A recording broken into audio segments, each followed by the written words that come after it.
I'm Luke Story. For the past 22 years, I've been relentlessly committed to my deepest passion, designing the ultimate lifestyle based on the most powerful principles of spirituality, health, psychology, and personal development. The Lifestylist Podcast is a show dedicated to sharing my discoveries and the experts behind them with you. Amanda, this has been a long time coming. I'm really excited to have this conversation with you today. Thank you for having me, Luke. I really appreciate, being here, and I've heard a lot about you, and finally we get to meet. Yeah. We run in similar circles, I think, in the fringe of the fringe in terms of the alternative health world.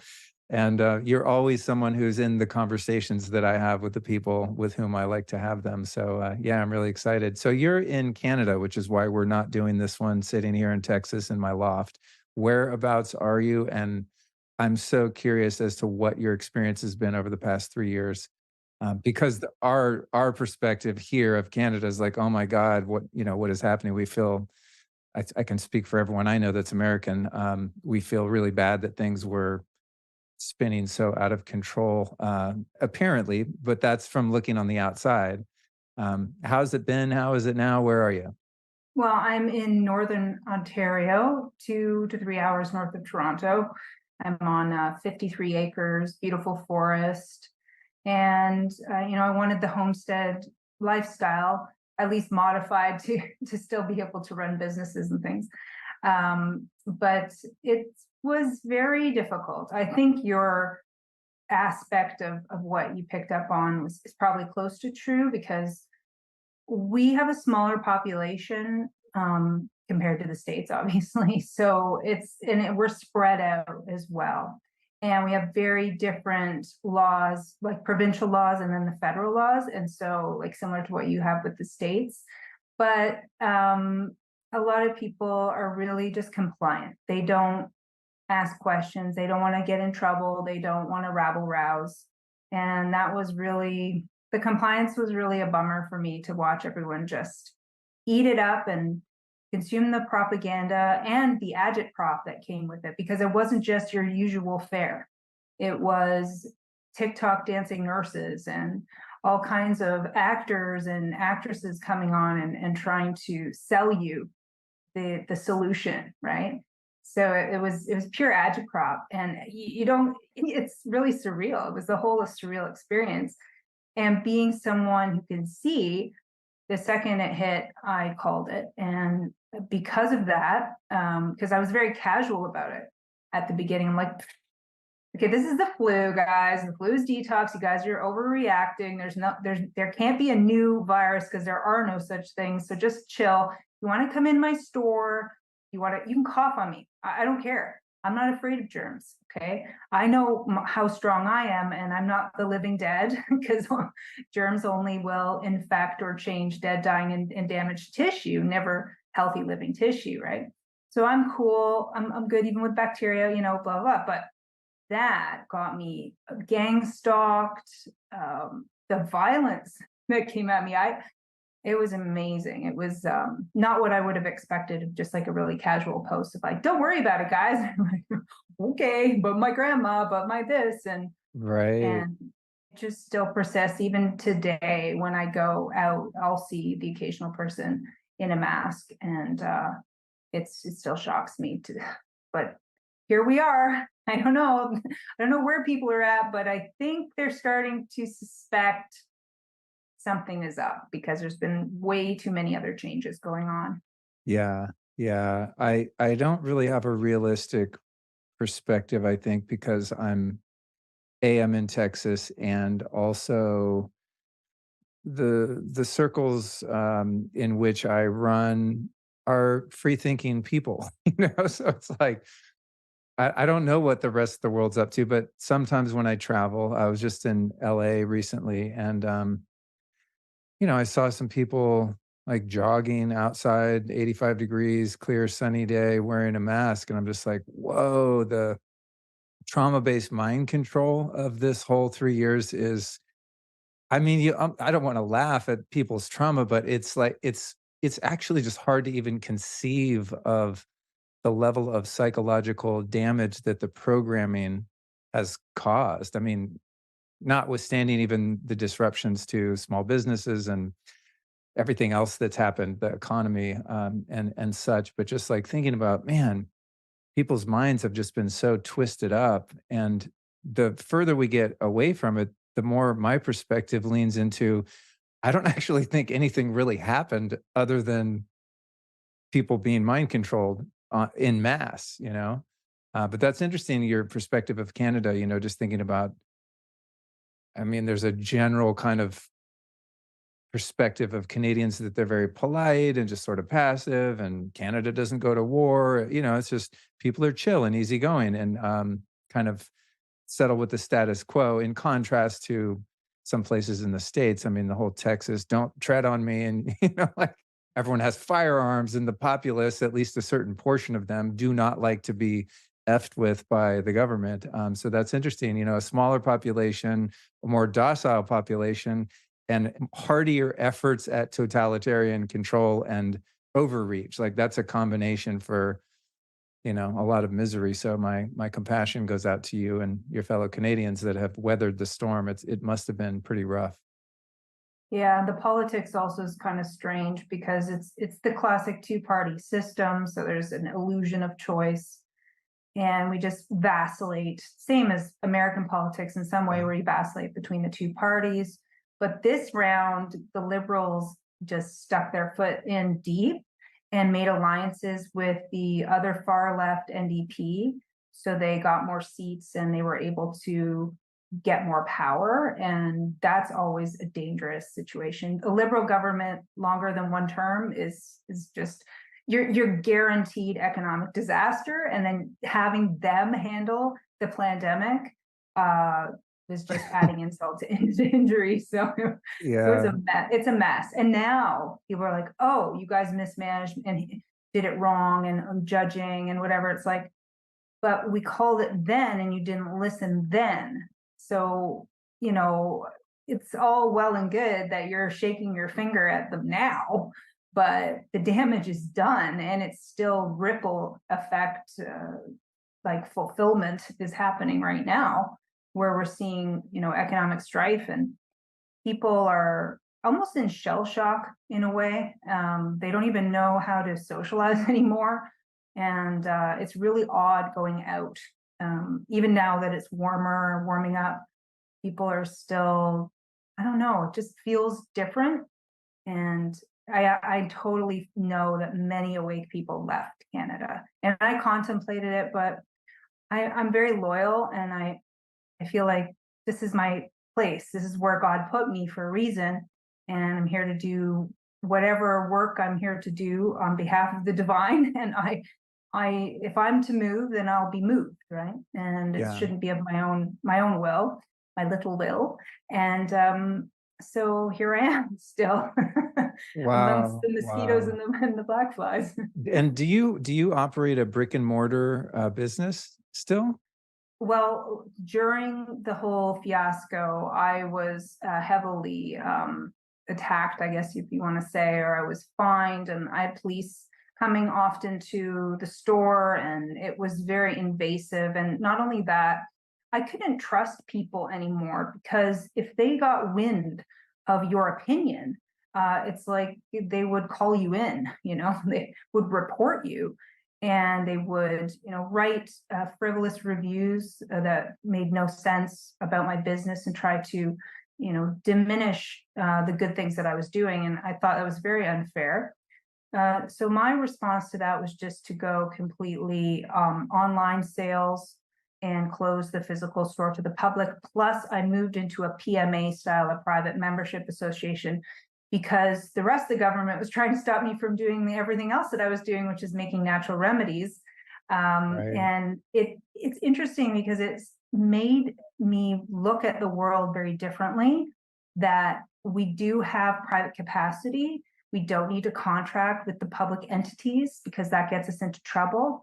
And just learning how to operate in the private, operate businesses and interactions that way. And that's how I've gone forward, probably for the Awesome. past couple of years now.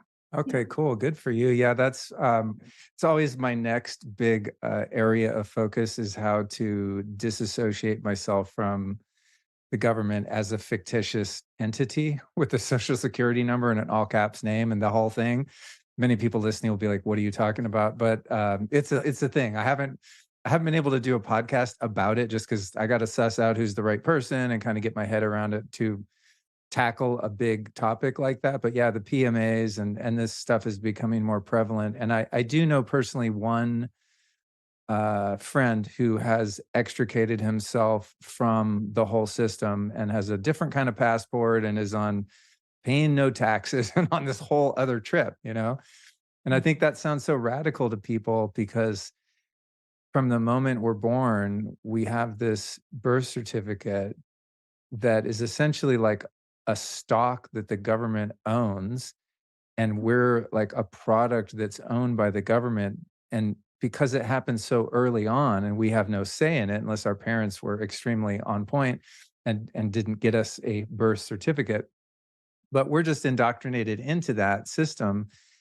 But the whole thing is actually just made up. This thing we call the matrix. It's like if you were just living off the land, which you probably wouldn't be able to do legally because the matrix is so thick. But let's just say your parents lived in the woods and you were born in the woods, you wouldn't be subscribed to any of this. You would just be living out there like a deer or a bear, but there's this grid that's kind of been superimposed across all of these continents, and we're indoctrinated into it to such a degree that we can't even imagine that there's another way to exist on the face of the earth outside of that. But there is. It just takes some, legal acuity and study and a number of different steps, which I'm eager to take. But the PMA is a really good start. So good for you. I want to really talk to you about DMSO, which is something I've been using for, I don't know, God, probably over 10 years or something. I got your book here, Healing with DMSO. We can see that on the camera for those watching the video.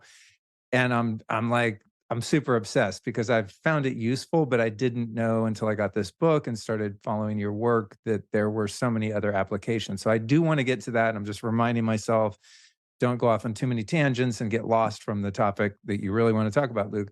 But I do want to mention your involvement with the end of COVID, because I had Alec Zeck on the show, a mutual friend of ours, and that actually aired today at the time of this recording. And so I just want to get your perspective on what you think about that project, what you're doing in it, what's your involvement, et cetera. Well, I'm one of the producers and I've done quite a few interviews. For example, I interviewed Cal Washington just on the legal side of things. Oh, And cool. yeah, so it's a lot of content and it's in chapters.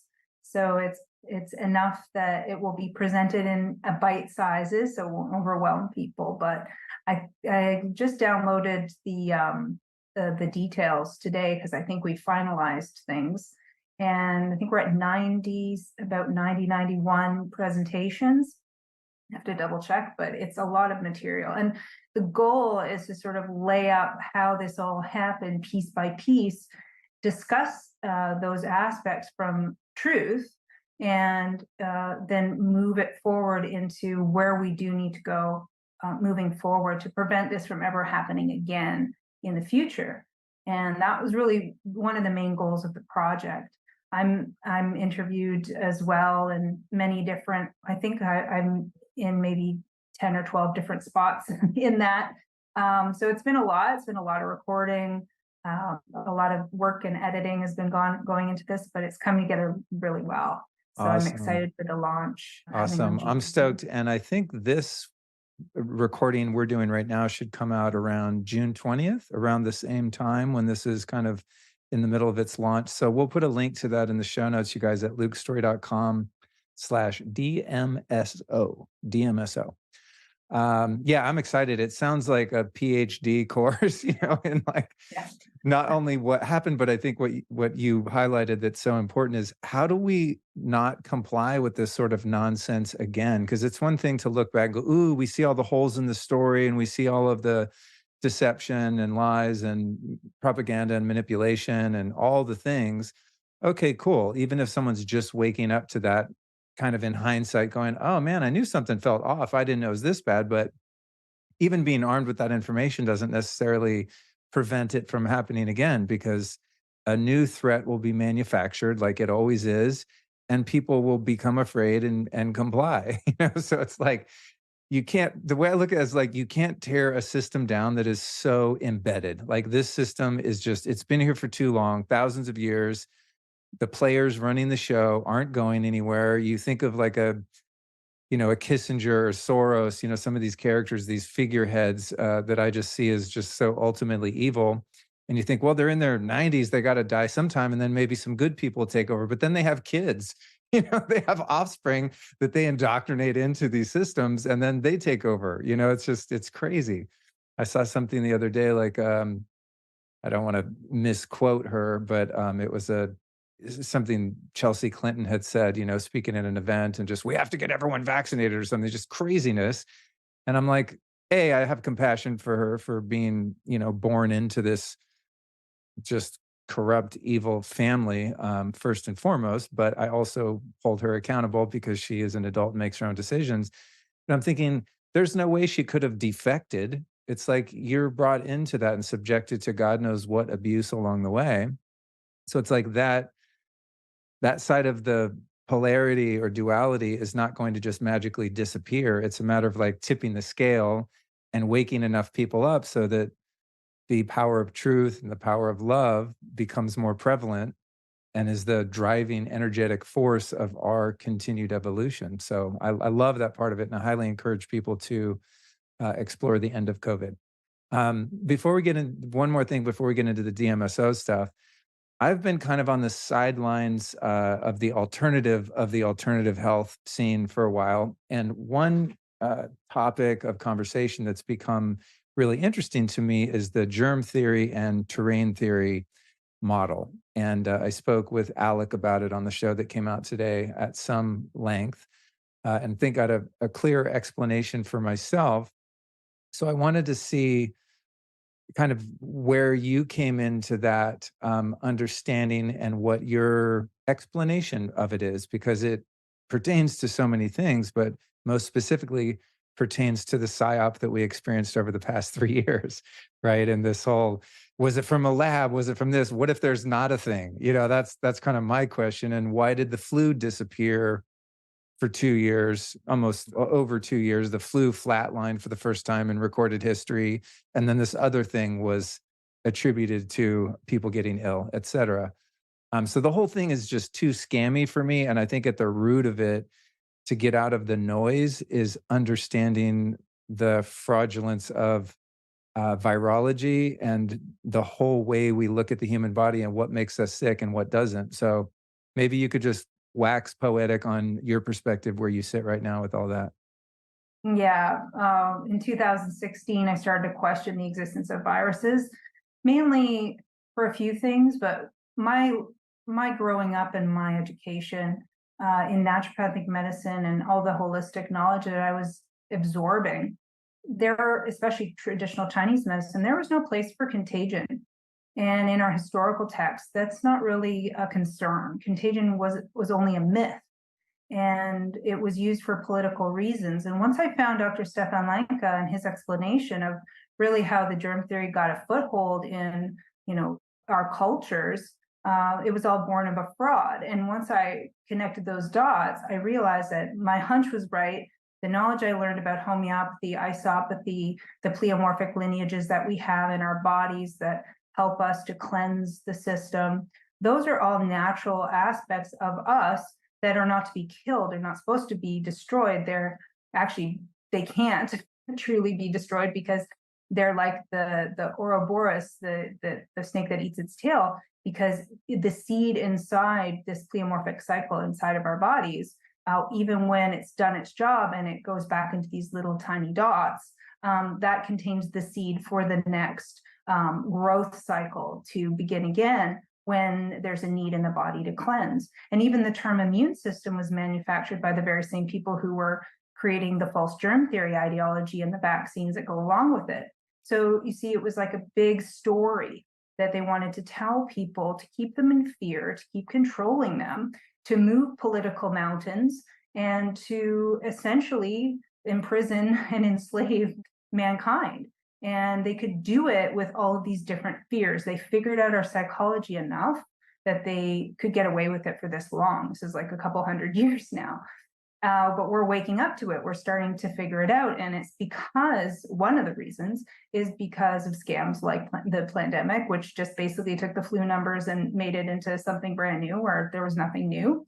And two, by taking the knowledge of our history and burying it, but really taking the understanding of our bodies and giving it to experts, making us who knew about our bodies, who knew about folk medicine, who were empowered how to treat ourselves and what we needed to do, by chasing out those healers, doing the witch hunts, putting them in jail, making it illegal to use herbal medicine and other natural remedies, and then to filter the intellectual idiots, as I lovingly call a lot of the MDs, hyper intellectual idiots, into the schools based on the Flexner report, which basically was going around trying to say, here's how we're going to do medical school. And if you're not licensed, then you can't practice, you can't do anything. The only law will say the only medicine is our medicine and our methods. It came from bullying and it came from lies. And then we've been living a lie all this time and generations. So now we have to break free from it. And really, if you just study the science, I know it's hard for a lot of people to read studies because they use their own language, but if you just look at it, like with a really critical eye, what are they doing? Think it through, like the methods section. They have never isolated and characterized a virus ever because they can't, because they're not what they claim to be. And you can't even take the claim of the DNA strand or RNA strand that comes out of these viruses. That's all generated. That is a computer model generation. It has nothing to do with them pulling out like a DNA strand and like breaking it down into little pieces and making sure they've got it all right. That's never been done. They haven't proved that they could isolate this way outside of a cell and put it into a healthy body and make them sick.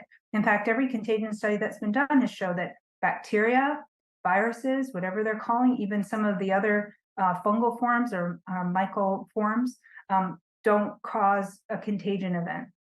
So where's the science, right? You have really poorly done science that those who watch television will claim is science, but they've never read it. They don't know what they're looking at. They're basically just repeating propaganda. And the issue is that we do get ill. Obviously, we do express symptoms, but they told us that the symptom is the disease rather than explaining it. The body has these cleansing systems, not an immune system, and the cleansing system helps to remove any debris that's not welcome, balance the terrain, balance the pH, and ensure that the cells are rejuvenating properly for maximum homeostasis, rather than they say, oh, symptom means you have a disease and we have to suppress those symptoms with the drugs that we've made for those symptoms. And what happens is it looks like magic. And so this is how they've gotten away with it, because they can I see what you mean. Yeah. They can wave their magic wand, right? Oh, I'm good now. Look, isn't that amazing? What a heroic doctor. Let's stand aside and clap for them, right? But meanwhile, what they're really doing are hurting people. They're actually making their health worse. And so they're getting all this false heroism when it's really, they should be in jail. I mean, ultimately, because they're crimes. Because if you understood the elegance of this system and how everything is connected, and so say you have something going on with your foot, well, that could be because of your hip, or you have a skin issue, well, that could be your liver, or you have a hearing problem, that could be your kidneys, right? And they don't make these connections. They just have specialists for everything. So they have basically broken everything down into all of these little bits that make no connections for people. And that's exactly the opposite of holistic medicine. It's deduction and reduction to a point where nothing makes any sense anymore. And they are trying to explain it away through math and modeling. And so we get the math and the modeling and the cartoons. And that's literally what people think is reality, cartoons. But there's been not one picture of a virus ever made. Any of those pictures they claim to be a virus. I think Ebola is actually a worm. that famous picture. Some of the other pictures are just endosomes or exosomes or cellular debris. But the big flaw is they have dismissed the cytopathic effect. And that's what Dr. Lankoff found out. He said, oh, wait a second. They're taking tissue out of a body. They're putting it in a dish. They're adding all these chemicals into it. They're adding other nucleic acid particles into it. And then they're saying they're growing a virus. But really, it's just a sick cell, and sick cells produce these particles of decay, and they take those particles and they claim they found some kind of new particle. It's scientism. It's a dogma, and it is not scientific fact whatsoever that viruses exist. They just don't. Yeah, it's it's a religion, you know, it really is. The scientism, it is the most defended religion on the planet, I think. You know, it's just it's crazy to me as I create these podcasts and share people like you with the world that the level of deception of the public is so astronomical and so multifaceted. I was just watching a film last night called Level with Me, and it's a documentary about this fake space programs and all this stuff. And I'm watching that and I'm just like, and we'll put that in the show notes, by the way, guys, at lukestory.com/DMSO. I'll put a link to that. It's free on YouTube. And I'm watching that, and people are sharing their opinions, right? Like, oh, I believe the earth is flat. I believe it's this, or whatever. Um, and much of which can't be proven. But what was absolutely proven was that all these rocket ships and pretending like we're going to the moon and all of these explanations of like what space is and what the earth is. I don't know what the truth is, but I know bullshit when I see bullshit, right? It's incredible. And when you look at medicine and its areas of science, as you've just described, like the birth certificate, like our servitude into this matrix of civilization, it starts at birth. And so because I think it starts at birth, it becomes integrated into the ego, right? Into the persona. So these beliefs start to become part of who we think we are. And when those beliefs are questioned, it's received by some as a direct affront to their existence, right? It's not just like, oh, you're picking apart one of my beliefs, Amanda. But if I'm so strongly adhered to that belief to the point that I'm integrated with it as a part of myself, and then you threaten it, you're actually threatening me, right? And we saw so much of this over the past 3 years. It's just it's just crazy. I can't believe it. Like I can't believe how deceived we've been about so many important facts about the human experience. It's just mind-boggling. I mean, it's like you got to laugh at a point. It's just like, wow. And something interesting about what you just laid out there, and thank you for, a nice compact a description of this model. It was only a couple or a few hundred years ago that the vast majority of human beings believed different things about the nature of the human body, about medicine, about health, about the cosmos, about the nature of reality itself, right? So we think myopically, I think, as citizens of the earth, that like, oh well, medicine's always been this way. They've always believed this. The cosmos, the solar system, all this that's what we've always believed. And then you look back not very far, and everyone on the planet thought something else, right? And then somehow these really intelligent entities entered into the picture and jostled their way into positions of power and influence and went, hey, we have this new story. And it's a really new story. And in many cases, erroneous and deliberately deceptively erroneous. But we're just so close to it in the timeline that it's difficult to see. It like destroys your whole worldview if you realize like, wow, everything is a lie, or at least much of it. So I don't know. I would be depressed if I couldn't laugh. All you can do is talk to people like you, share the conversations, let people do some research and see what they can figure out. So thank you for that. And it's something that I'm committed to covering more on the show, specifically that topic, because here I'm doing all these episodes about health and biohacking. And I mean, I say stuff all the time like, yeah, I love ozone because it kills germs because the germs make you sick. Like I'm part of this belief system. So I'm just starting to kind of get unplugged from that matrix and think about things in a more broad and open-minded way. Tell us a little bit about your healing journey too. I find that people that are radical thinkers and shakers and movers in the world typically have their, dark nights of the soul that they go through that kind of empower them with passion and information. What's your journey looked like? Yeah. It's been the wounded healer path mainly.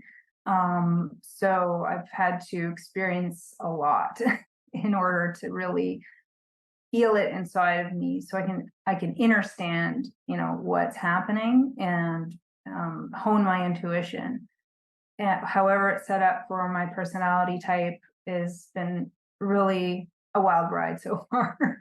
And the last few years, well, the last decade really, I had some injuries done, when I was still, so after school, I basically lost everything. I went through like a really deep, dark night of the soul. I've been through a few, but that was like where I lost everything, where I had to be like almost homeless because I had to feel what it felt to be completely unsupported or feel unsupported, and that it was all on me. So I had to grow up. I had to become the parent for myself.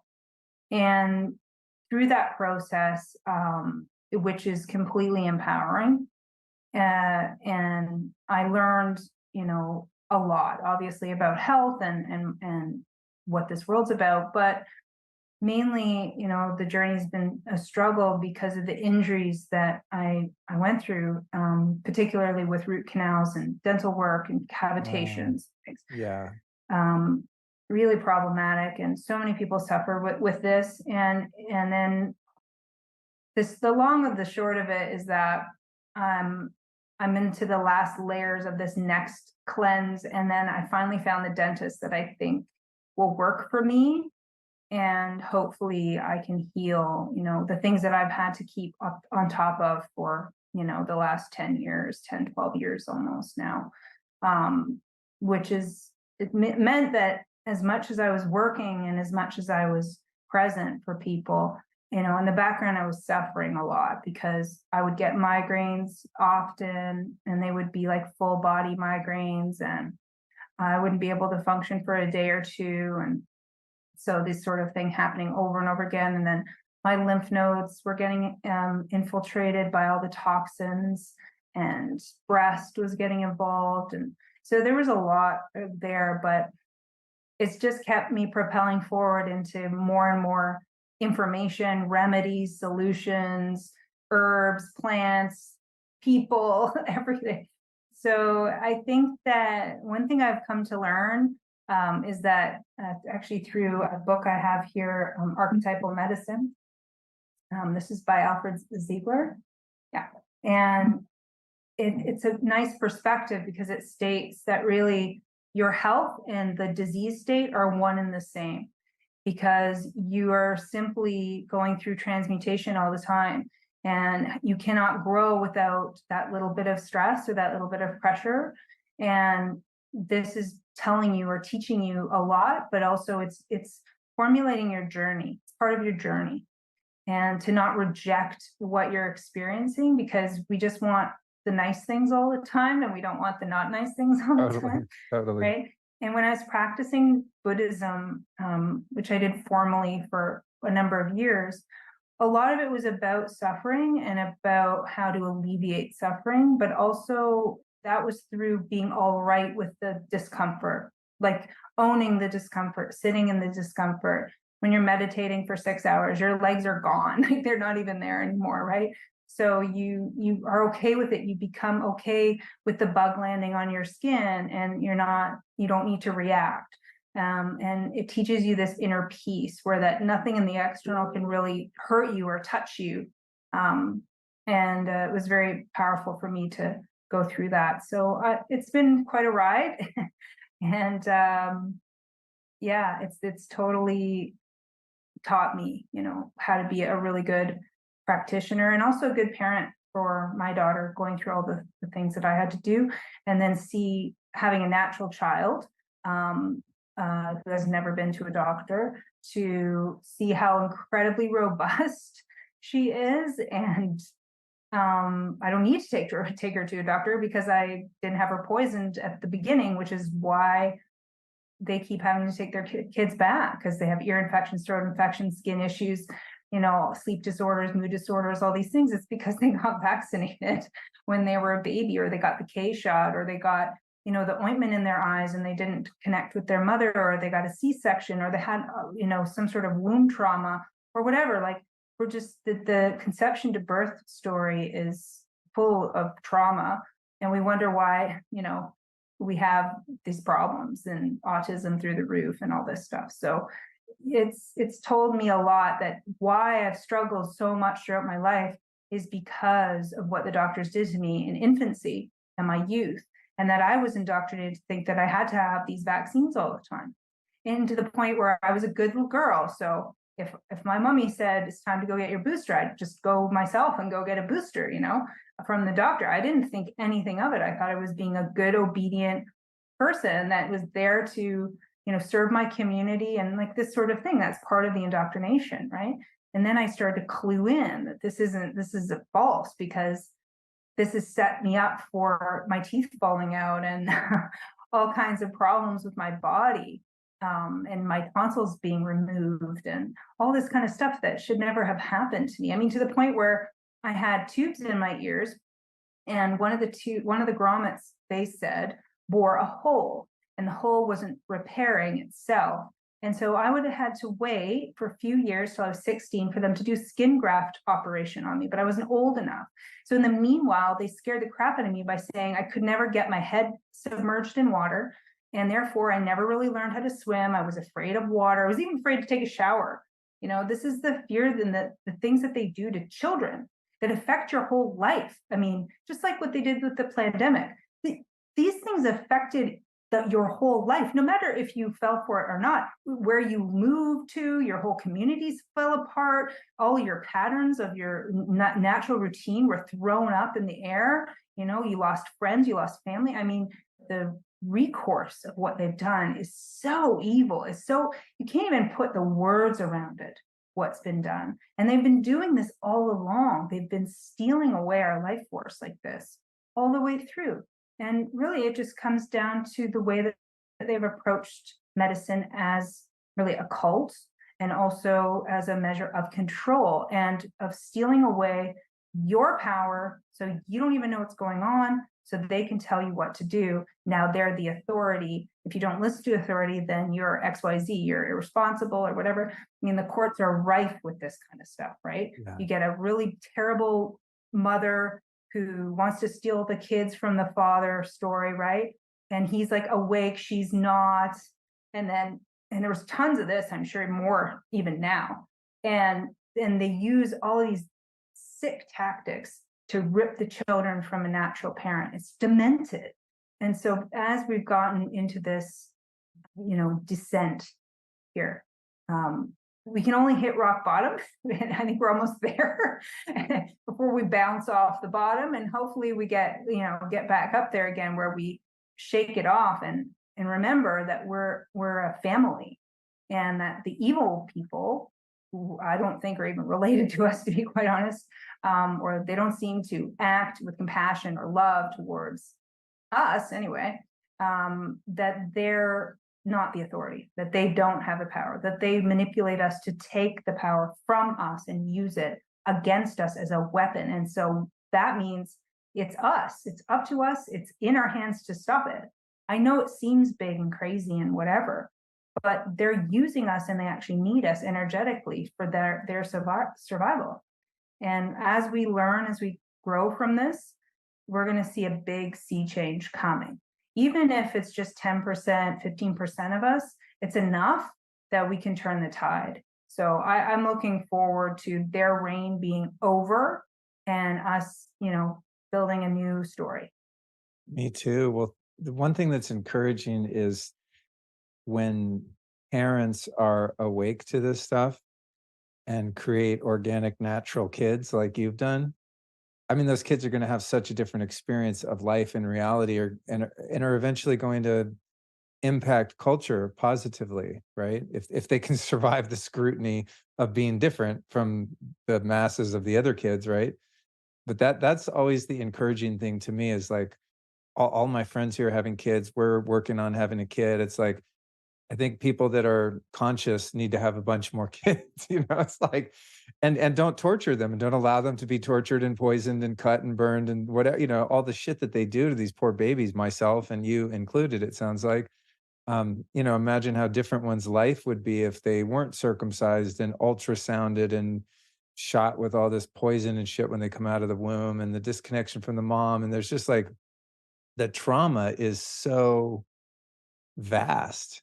And even just the absence of that trauma, I think, is going to just give someone a huge leg up in their ability to thrive and to affect change, because it's a consciousness thing. It's like, they say politics are downstream from culture, but culture is downstream from consciousness. Everything is downstream from consciousness. So if you're a conscious parent, you're raising your kids with a spiritual understanding of their place on earth, what the earth really is, what reality is, and not allowing them to be indoctrinated, that's going to have a massive impact, because the level of consciousness of culture in general is going to it's going to raise and it's going to spread. So I love that message. And it's really important too, I think, to have some hope.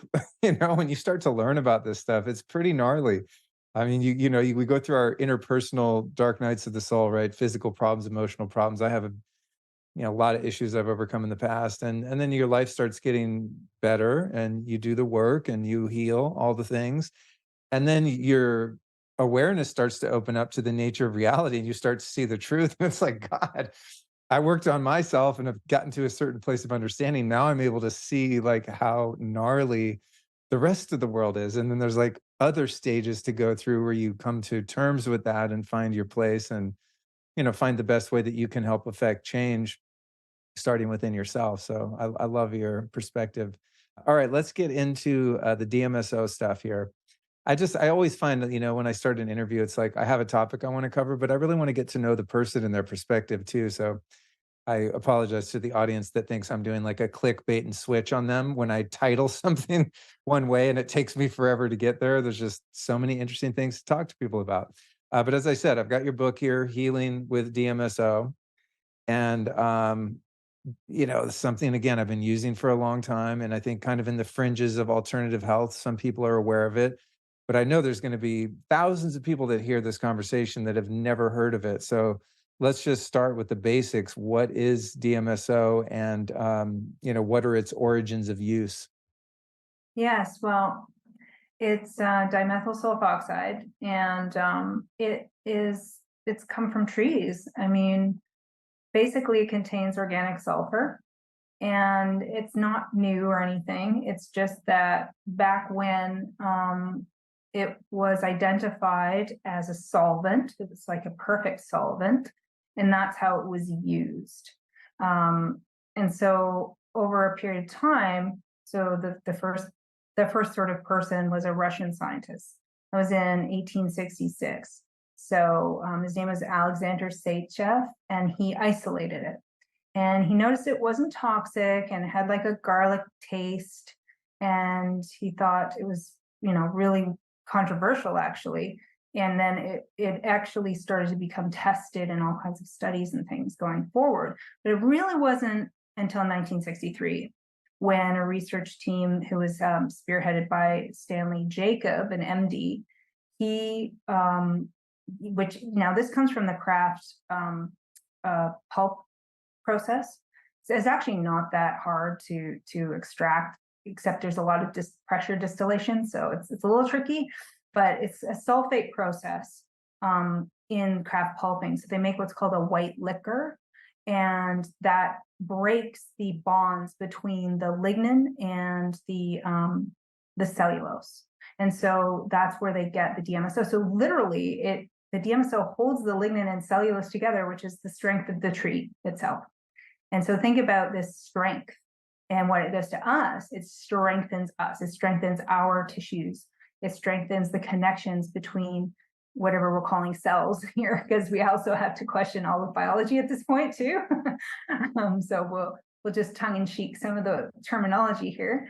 But really, it is the substance that can treat the most things of all out of any substance that exists, which is really quite profound without doing tissue damage that is like, for example, you can take tissue and you can use it as a preservative and it won't alter the tissue permanently. It will always return to its normal shape. So it's used in transplant surgeries. And so its main claim to fame was with pain. I only learned about it in school because they taught us in sports medicine that it was used for pain. And I didn't want to go into sports medicine, so I thought, I don't need to know about this stuff. Who the hell cares? There's so many remedies. I'll just do everything herbal or homeopathic. But then when I had my store, I started to investigate it and I found it extremely powerful. And I made like a really big video about it because I was so excited. I went into a deep dive and I read like 50 studies. I was in shock of what I read. I mean, we're talking burns and arthritis and even things like Down syndrome, healing Down syndrome. I mean, I didn't even know you could heal Down syndrome. Strokes and head injuries and like really strange diseases like scleroderma or certain types of amyloidosis. That's a very famous one with DMSO.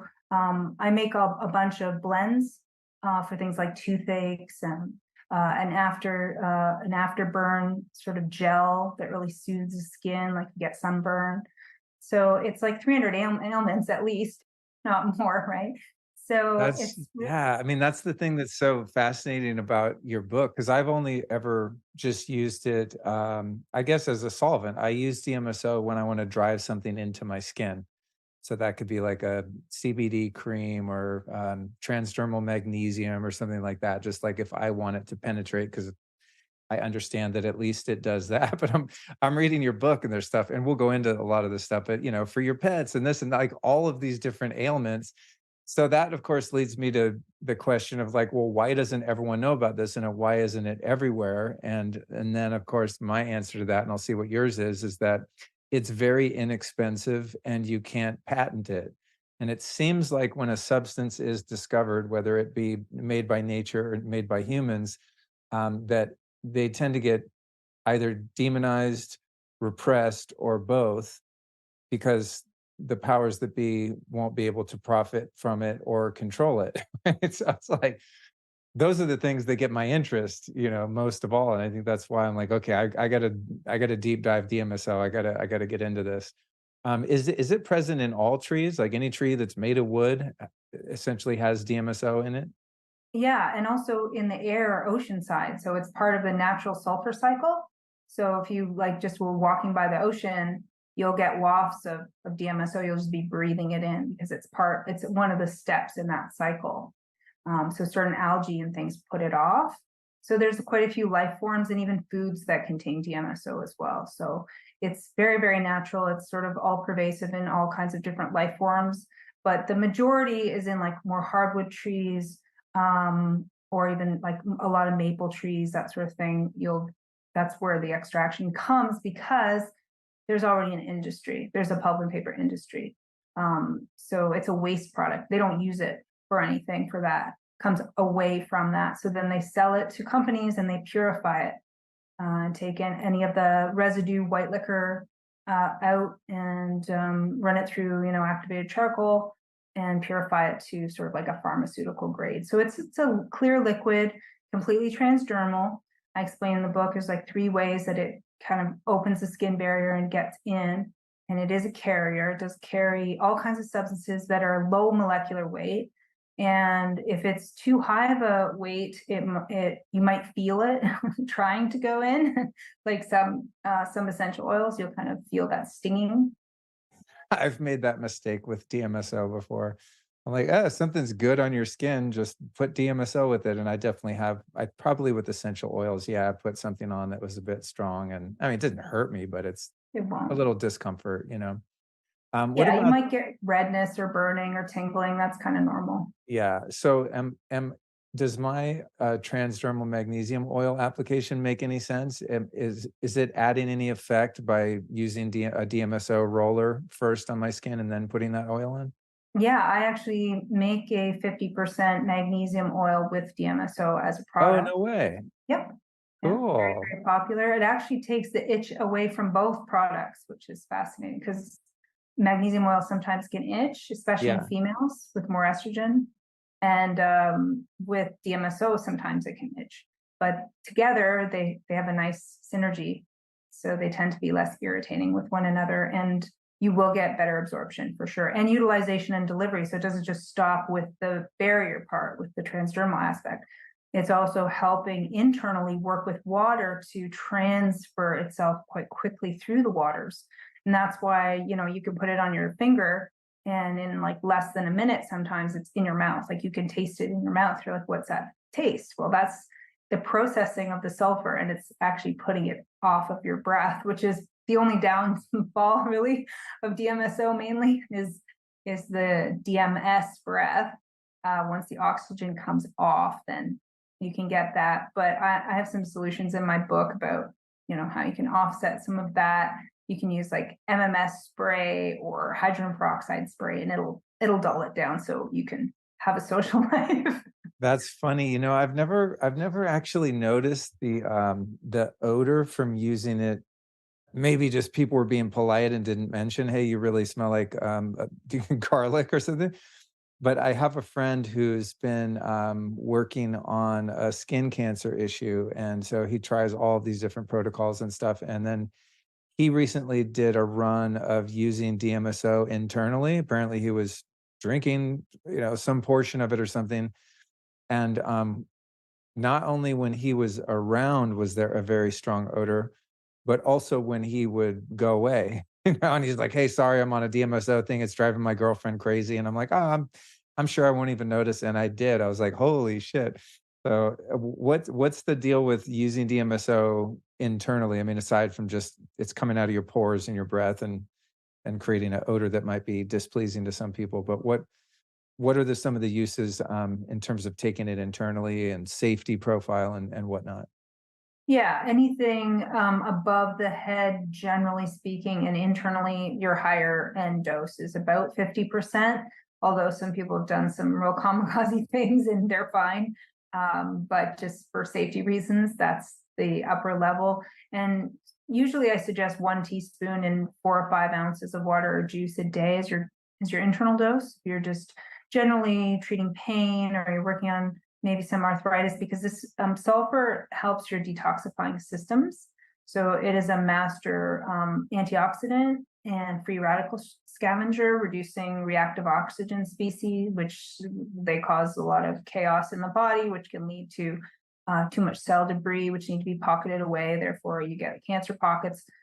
And it is just the smell part changes with different people. I find like some people are more toxic than other people. So the way that the body's processing it, sometimes if it adds, like if you're really oxygenated or you're like, say you're on a hydrogen machine or something, and you're getting more hydrogen, more oxygen, then you might not smell as much because you're making more of DMSO2 rather than breaking it down into this byproduct that gives the odor. So, because MMS, a lot of people are a little more familiar with that, which is its cousin. DMSO's cousin is in a crystalline form.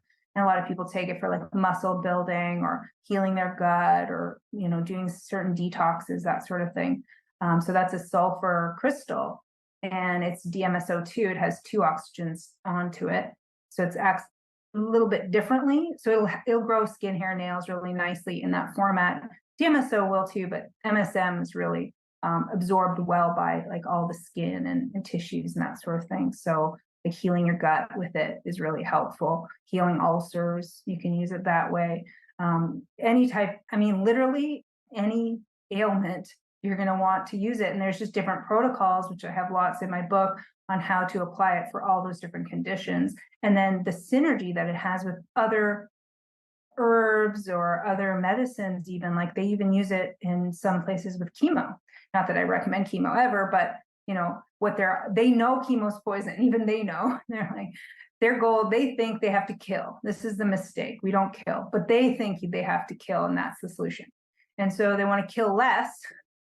So they add DMSO into it so that there's less chemical and more action of the chemical. So that's why people who are on medications have to be careful with DMSO, because it'll upregulate your blood flow and delivery of the drug. So you'll get more drugs, so you get more bang for the buck on the drug. So say you're on a thyroid medication, you want to use DMSO, you can, but you may have to titrate down your dose of your thyroid medication so you don't overdose your medication. That's where people have to be aware of what they're doing with their mixing. And the only troubles we've ever seen with DMSO were people who did really weird mixes like that, or were on really severe levels or high levels of like psychotropic drugs, and wouldn't stop taking DMSO. I don't know, so I guess not well mentally, and kept taking DMSO and killed herself that way. But that's like an extreme case, and it's the only case we've ever found that anybody ever hurt themselves with it, like permanently. So it's very safe. In your book, there are just, I don't know, probably dozens of different remedies and preparations, and you make some of these preparations, which is helpful. I've being someone who has a hard time reading instructions, I'm looking because I'm like, oh, I have this thing or that thing, I'm going to try it, and then I read some of it, and it's like it's very detailed in terms of like, okay, this many milliliters of DMSO to this much water, and this and that. It seems like you were very mindful with this book in terms of detailing the protocols and not just being like, take all you want and put it all over. I mean, it's very intentional. Where were these different protocols derived from? Is this like personal experience, or through the history of use of other people that have been using it therapeutically, or what? Where did the different treatments kind of come from, I guess, is my question. Most of them I just made up on trial and error and just knowing medicine. And when you're someone who actually manufactures medicine, like you understand how to mix things, how to do the alchemy of things, then after a long period of time, you just know. It's like being a chef, right? Like you know all your ingredients, you know how they cook, you know the chemistry. My whole background is chemistry. I know how they're going to mix. I know how they're going to last. I know they're going to stay. I know how they're going to degrade. So I think I sometimes take that for granted, that I have that, and it's just Yeah. part of me, right? So I just don't even question it. So I just go, oh yeah, here's your doses. And then I'll go look up a study where they maybe did something, right? Like they used a certain type of percentage for scleroderma, as an example, right? Okay, and I'll look at another study that uses this percentage. And then so from that research, I'll come to a conclusion that this is the correct, amount to use or percentage to use. And then I just would make the product myself, test it on myself. I did for quite a while before that book came out. And then that's where the recipes basically came from. I think there was just one that I found from another site, the clove for pain. So DMSO is an analgesic, a true analgesic. So it does dull nerve pain, and so does clove. Clove is an analgesic. And that was, I found off some website where she had just crushed a bunch of cloves and put it with DMSO as like a tincture kind of extract, and applied it to pain in the mouth. And it was quite strong, and still was fine in the mouth. I think because the saliva starts to dilute it nicely. So that was pretty much the only one that I kind of adapted from someone else. And now I actually make that one because I realize, like, I know people, they can make it, but they sometimes won't, right? Like, Yeah, or it's just easier for them to buy it. So then I was like, oh, I should totally. just make it anyway to be available. Well, that's me, and I'm going to be ordering some stuff off your site because, like I said, I read the book and I'm like, oh, this sounds cool. I'm going to do that, and then I just get busy, and then I'm also probably not great at chemistry, so I just rather buy it. I mean, I have, like I said, the few uses of DMSO that just are easy topically, but if I wanted to work on, like, I just I'm in the middle of a bunch of dental work and my teeth are super sensitive to cold, and so I was like, oh, I bet it would be helpful for that, but I probably won't get around to actually making the proper tincture myself. Be much easier to get it from you. And the thing I was wondering too, like, I mean, I know you do other things for your business and whatnot, but since DMSO is like so cheap, I'm assuming in bulk, it's probably exponentially cheaper than even buying it in small amounts on Amazon. I mean, is it like a viable product line because people can get it so much cheaper? It's not like a exotic, metabolite or synthetic or something like that that's actually hard to come by or hard to make. What's it look like creating products with DMSO? Well, I mean, I don't know about the sources that I have, like my wholesaler, I think 1 gallon is around $400. So, I mean, it's not that Oh, cheap. okay, okay, because I'm not buying it by Um, the gallon, so it seems cheap to yeah. me, I guess. So one gallon's about, around the $400 mark. So Okay. yeah, but it's still affordable. I mean, you're buying like what, 500 mils, maybe it'll last you for a year or 2 years even, for a family. So, I mean, you're using it on bumps and bruises and cuts once the bleeding stopped, and all kinds of muscle pains or sprains, ankle rolls. Like it's very important to have some at least in your medicine cabinet. It can stop a heart attack or stroke. So that alone is like a major first aid remedy right there. Like I know cayenne pepper can stop a heart attack Right, or stroke as well, but the two together is just amazingly powerful. So that alone, like rubbing it over the area, if there's a heart attack happening at the time, you rub it, on the chest, on the throat area, wherever you can get it on the person. If they're conscious, try to get them to drink some as you're taking them to emergency, that sort of thing, and they should have it in emerge, but they don't really anymore. I think they had it a little bit in the UK for a while. They have their own version. It's a synthetic version, of course.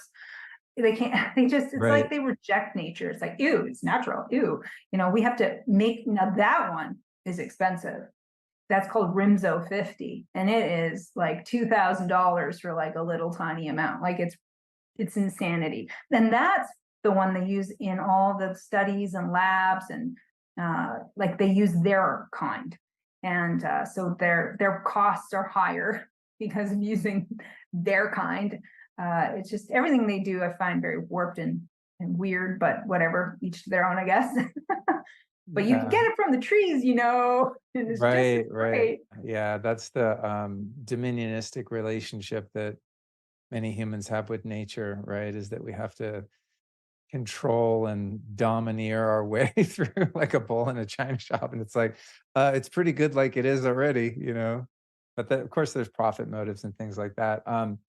So I think it must have been, that's a long time ago, probably 5 or 6 years ago. I bought these rollers, like a liquid deodorant roller kind of thing, a little bottle of 99.9 whatever percent pure DMSO. It look legit, so I just bought it in bulk, and I still have probably like 8 of them. I bought a massive box because it's like a first aid item, and it's just like something I want to have around, and I like to buy in bulk because it's just annoying to run out of things and have to use up mental space to remember to go buy it again. But in terms of the purity and sourcing, is there a lot of shitty DMSO on the market? If somebody just goes on Amazon, it's like, oh, DMSO, great. I mean, I know you mentioned in the book it needs to be stored in certain types of glass or plastic, et cetera, because of its solvent effect.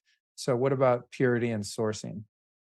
Yeah, there are lower grades. They usually won't say 99.995. So that's your cleanest. If it says 99.99, then it's a little bit of a lesser grade. But I mean, it's still really useful and good. And I've not seen any negative effects from that grade change. Really, what you'd be exposing yourself to are just some of probably the white liquor aspects, which are like sodium compounds. But again, like really super minor. They use that type on pets, horses. So the vets usually carry like the lower grade stuff. So you usually can get it a little cheaper that way. You can order it, from different countries, and they'll have different price points, but also different purity points that I would be a little more suspicious of, especially you don't know where they've been storing it long term. So I would never store DMSO long term in like any type of non-PET plastic, or having come in contact with those softer plastics, they'll dissolve, because this is a solvent. It'll dissolve so many things. Like, you can't even put a glove on and then rub it on, because it'll dissolve the glove right in front of you.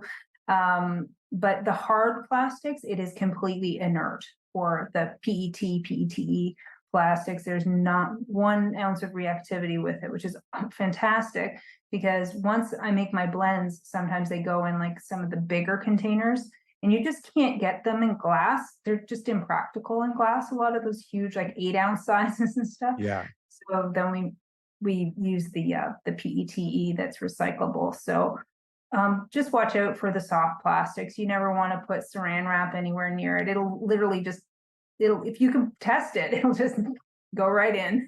Really? That's crazy. What Yeah. are some of the applications for our furry friends, for our cats and dogs and whatnot? You mentioned vets using it with horses and things like that. And I haven't gotten to that part of the book yet, but I kind of bookmarked it for the next time our dog has an allergy attack or fleas or whatever. What are some hacks that we could use DMSO for with our pets? Well, especially for elderly pets, it's really something you can do every 3 or 4 days. You can apply, depending on the size of the animal. So it's always a size factor, right? So if it's like my cat, like I have my older cat, right? He's 14. He has an old injury from a fisher that tried to take him into the woods. And so he looks like a homie G when he walks a little bit, right? But so sometimes I can see it's really bothering him, and I put like a 30% DMSO gel that I make. It's my sunburn after sun gel. And he'll lay on his back, and I'll just massage him into his back legs and over his belly, and it'll get in the fur and whatever, it's fine. But I'll massage it through, and he'll love it. And then for like 2 or 3 days, he's acting like a rock star and going out and trying to like play with Wow. mice and stuff again. So it's Wow. really night and day. You can really see the difference in his pain levels. And you can try to put it in dog food. Dogs tend to not be as bothered by it in food, but cats tend to be like, no, I'm not into that. But all types of animal issues or just longevity issues, you can use it just prophylactically to prevent problems. And even things like heartworm or these kinds of things, the only time you ever get fleas, heartworms, ticks, whatever, is because they're missing a nutrient, there's some sort of deficiency, or there's some sort of toxin, right? Even energetically, if they're toxic energetically, they'll attract fleas, they'll attract these things. So we haven't even really opened the box on how does this place really work, and how do our interactions with each other really work. And I would say they're more energetic than anything else. And there's triggers that happen that can trigger us into an expression. There's tribal or family kind of lineages that will trigger us. So like whole families will get sick at the same time, this sort of thing. So, we don't even really have a grasp on these sorts of things like fleas and ticks and why these things happen. But one thing I've learned is that you're really working on the terrain, and you're really trying to help the body work its best, have its best life. And DMSO can just assist the tissues to recover faster. So the animal is healthier and lives longer. And of course, same thing with the shots. You never want to do that to your pets. I've had animals live. People are in shock when I tell them how long my animals live for, because they can't fathom it, because we've been damaging them for so long with the shots that we don't even really know their capability anymore. Yeah. So I have all natural everything, and you can see the difference. It's very obvious. But DMSO is just a bonus for them. So dogs, rub it on their ears, rub it on the back of their tail, an area where if you can make sure it's cleaner, or if you want to apply it to paws or you want to apply it to belly, just try to wash everything first, because it does carry in, the unwanted things too, and you don't want that. And just start slow and work up to dose. You can't be allergic to sulfur because it's literally in every cell of your body. So you just can't. You can't. People think, oh, what if I'm allergic? And I have a whole chapter on that in the book. You can be allergic to sulfates. You can be allergic to sulfites. You can be allergic to sulfa drugs, but you can't be allergic to sulfur, the element. And that, so if people are afraid of like allergies or this sort of thing, the only thing happening if you get an allergy like or hives is just the body is working its systems to cleanse quickly and to move things fast. So if you put on really strong, like if you put on meat, which is like the without dilution, you might get see hives or thickening of the skin, that sort of thing. But it's temporary, it's nothing to be alarmed about. Very few people will go into any kind of anaphylactic situation. They would already know that they're anaphylactic people anyway. They would already know they have all kinds of allergies because the DMSO might stir up things in their bodies. They're reacting to that, but it's not the DMSO itself. Got So it. it's very, very With the application for pets, you mentioned that you use your sun repair gel that's diluted by 30% or whatever it was. Would it be advisable to do some level of dilution before applying it topically to a pet?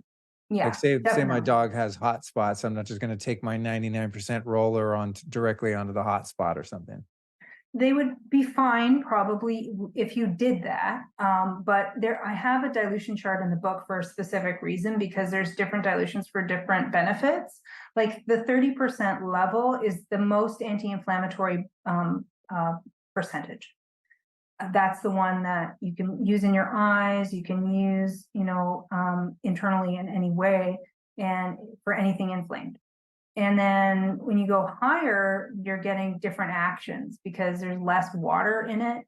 And so like for tendons and things, you also want more water content because there's not a lot of water content in the tendons themselves. And you want the DMSO to get there fluidly.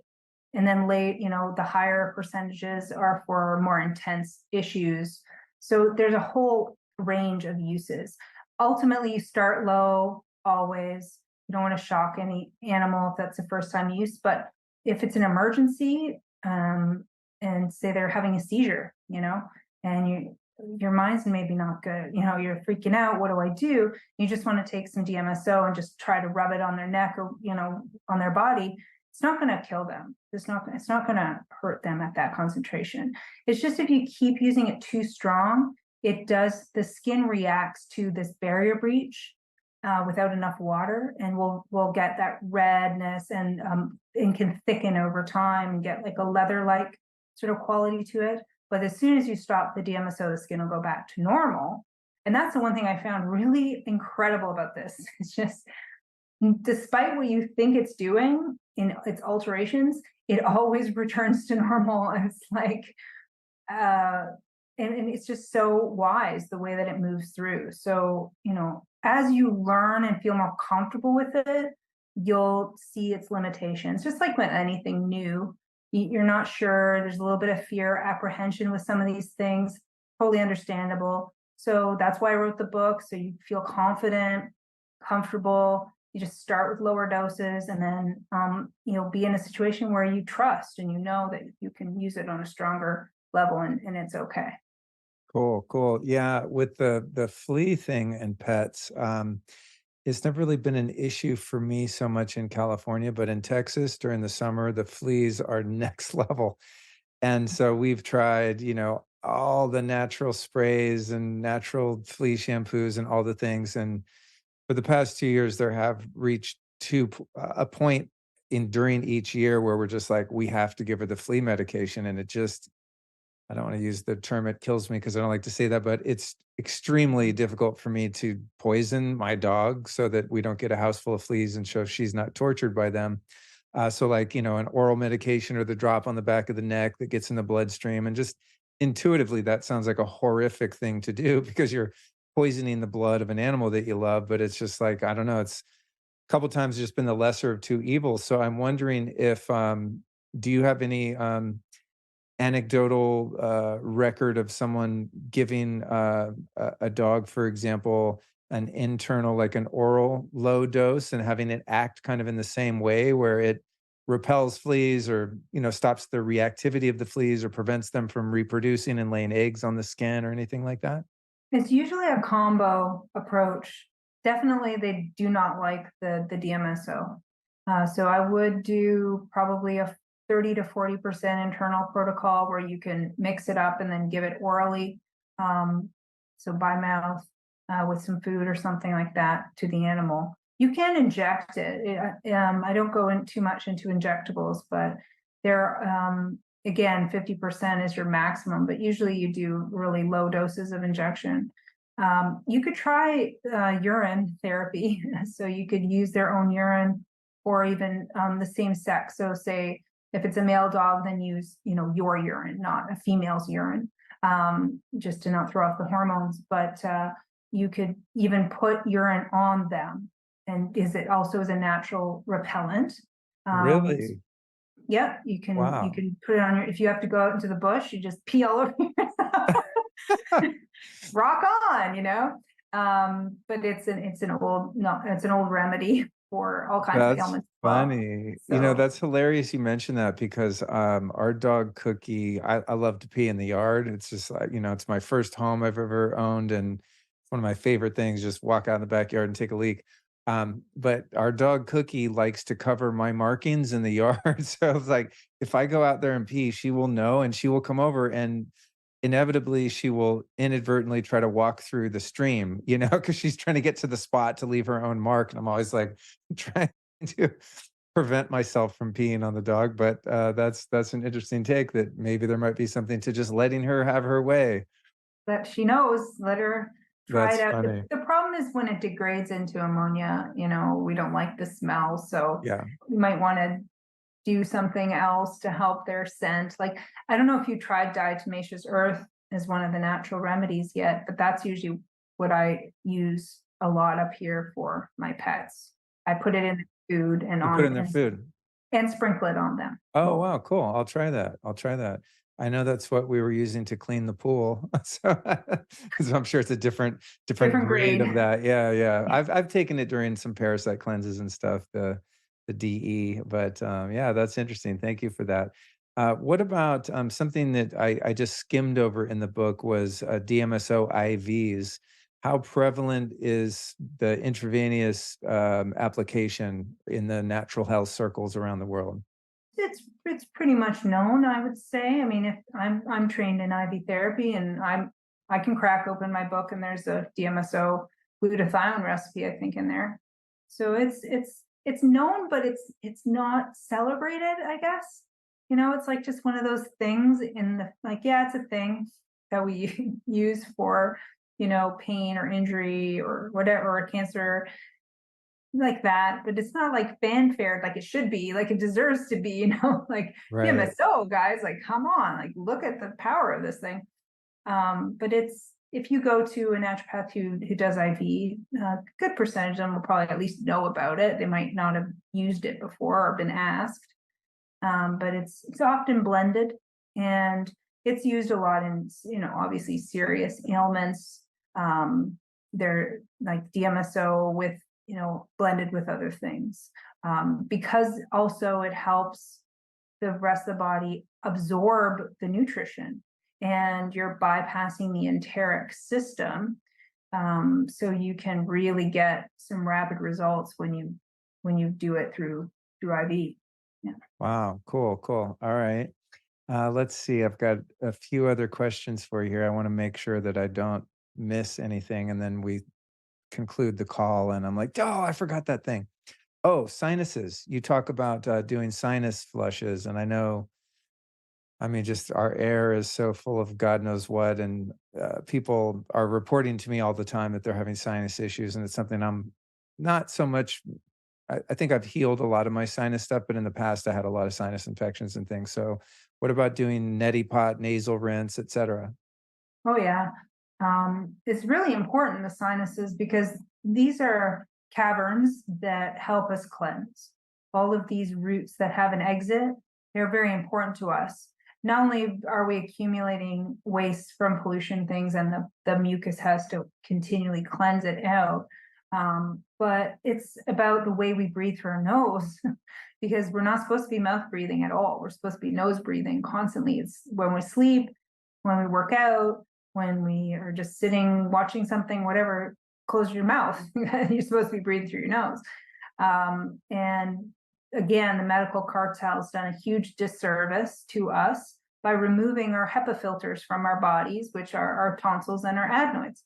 And so many of us have been damaged like this. And it's just, sometimes I get so angry at what's been done, like, how dare they continue to do that? And to this day, they just keep recommending these barbaric surgeries that are completely unnecessary, misunderstanding the purpose of the glands themselves, and then causing all these more accumulations inside the body where the filter should have caught it. The filter should have dealt with it and purged it. And then once those are removed, you can get all kinds of other inflammatory problems inside the sinuses, which lead to teeth issues, eye issues. You can create polyps in the nose area, in the turbinates. And your life now is different. You're not able to nose breathe. You're not able to sleep the way you need to. You're going to have sleep apnea and other problems. And I know they're like, oh, well, the adenoids were big and they were giving me sleep apnea. Well, they shouldn't be that big in the first place. And they're probably that big because they got vaccines and that created the damage to the tissue in the first place. So it's the same problem reaction solution as they continue to do. They make the problem. Then they say, oh, how did that happen? Oh, weird. Don't worry. We've got it for you. We'll fix it, right? This is their Oh God. scam. This is Yeah. their scam. So you Yeah. just don't meddle with it. You don't meddle with nature. You don't meddle with God. You just understand this is perfect. It's a perfect system. You don't need to take anything out. You don't need to cut anything off. It's all there perfectly, and it all has a purpose. Nothing is just this evolutionary falsity that somehow we evolved from monkeys and that came out of the ocean that then what a joke that people Oh who my believe that God. evolution is real is just what? Just think it through. Let's go all the way through your logical conclusions. There are no logical conclusions, so it's not real, right? People don't think things through from start to finish. They don't play with the mind exercises in logic. They need to do that so they can have clarity. So Well, the it's, sign. Amanda, it's so much more work, right? If you go to school and they show you the drawing of the ape and all of the different iterations of the human, and then you're at the end of that, it's just much less work for the mind to go, oh, okay, yeah, I'll take that story. It takes a little more work to go, well, where are the 5 or 6 iterations of the humanoid? Because we still have apes and we still have humans, so the rest of them in the middle are all gone. It's just like, I mean, oh, don't get me started. But yeah, I agree. A critical thought is not only helpful but necessary if you want to make your way through this world without, especially without having, someone ill-informed or ill-willed cut parts of your body out rather than educating you on how to get them to be functional again. Back to the sinus stuff, and it's in the book, but what are some of the like types of sinus issues that one could work on with DMSO specifically, doing rinses and whatnot? Well, if the famous sinus infection, so-called sinus infection, right? See this a lot in smokers and people who are really challenging their sinuses constantly. And you never want to ever use antibiotics for these things. They'll always return with a vengeance. So that would be a good practical application for any type of sinus, so-called infection or pain in the sinus. Using a neti pot, of course, not a plastic one, get like a nice one that's ceramic, and proper dilution. You're still making your saline solution because you do want it to be non-burning, and you're not putting that much in it so that it's really going to hurt the tissues. So you will feel it, like it will burn a little. Like same thing, I make eye drops in saline. I make it 20% with vitamin C, 20% just plain, and then 40% same thing. And I call them liquid fire because they will burn the crap. And like your initial reaction is wow, but then comes this relief and this cleansing of the eye. So you can use it the same way in the ears. So you can use the eye solution also in the ears. And you can, I have a sinus condition because one of my teeth that they pulled incorrectly, and then I had to go get it debrided because it was causing cavitations. And then that dentist was also a hack and punctured my sinus with a laser. So ever since that puncture, I get sinus triggered migraines from it. So it begins in the sinus, it goes up to the temple, goes across the head, goes down the neck, goes down my body, and then brings me a lot of nausea as well. And my metabolism is affected. I can feel it in my heart. I can feel it when I move, you know. So that whole inflammatory cycle is a well-worn path in my body. So what I'll do sometimes is just take a drop or two of the DMSO eye drops and I'll put it in my anatomical snuff box. That's right. I have a really nice anatomical snuff box That here. is nice. Hey, thank you. And I will put the drops in and I'll just snort them basically, just like that. And Wow. just let it go in, and I'll have like a moment of blinking, and then I'll probably blow my nose about a minute or two later and there's some relief. And I'll keep doing that until I reach that threshold where I feel more comfortable. So you can even Cool. just snort it if you want to. That's probably my style. I used to snort things back in my wild youth. I'm pretty good at it, I think, still. What about biofilms? You know, if you're having pockets of funk and infection in your sinuses or elsewhere, is DMSO been documented to help break up biofilms? Well, yeah, like the biofilm is only going to be manufactured because the terrain is incorrect, right? They can't live in a healthy terrain. So that already tells you there's diseased tissue. They're setting up a house, okay? Because they're like, whoa, you know what? Construction crew, we're going to be here a while. There's like so much going on here. And they keep trying to kill us, which is stupid because we're actually doing a job for them. So we're going to make a biofilm so we can stay longer because these idiots keep trying to kill us with antibiotics and stuff.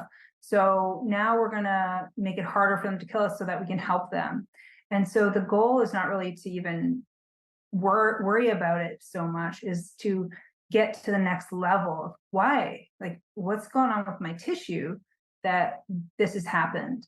And then work to use things like DMSO, MSM to strengthen the tissues, find out where the missing nutrients are and supply them, especially tissue salts, which is really under noticed, like DMSO, and essential. They are essential nutrients, and most people are deficient in these essential 12 salts.